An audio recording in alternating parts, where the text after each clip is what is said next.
I was so deeply terrified. I was driving on Route 60. I saw some Arabs on the side of the road. As I came by them, they pelted my car with stones. It was truly terrifying. They almost broke the windshield. And there were 2 tourists in the car.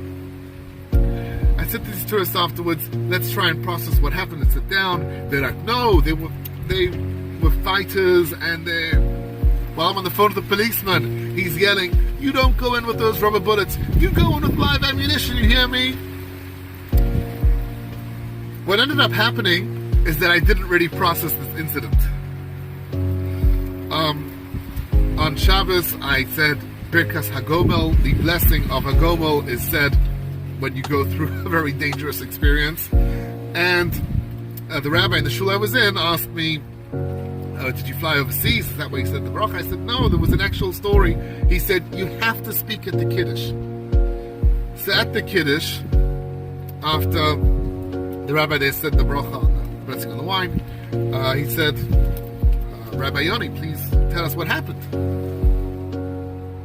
And I started telling over the story, and I feel my larynx closing, and I feel stress on my throat, my head pounding inside, and I was very stressed. And it's very unusual. I speak publicly all the time. This is very weird for me to close up tight like this. And that's when I knew. That's when I realized that I really hadn't processed this incident. Sometimes we need to be the hero, and we need to power through, and you need to act like everything's normal. But everything isn't really normal.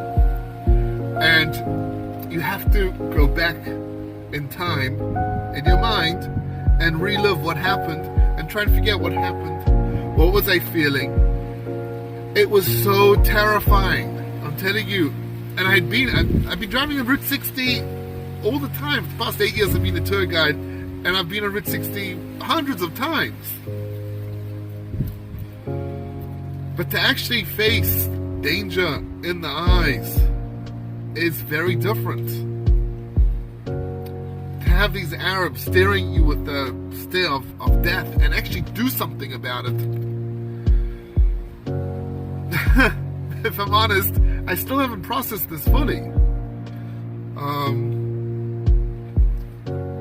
There's a test I do if you want to feel if you're stressed and you don't really manage to connect with that part. Take your fingers and just touch them gently. And I can feel them vibrating. I'm not relaxed. Bringing this up brings up a lot of very hard emotions. And it's something I have to deal with. And it's something I have to replay in my mind. And sit down with somebody. I also have a therapist which I see. And to actually work through this. You can be a hero sometimes, but you need to go check back and actually work through those emotions after.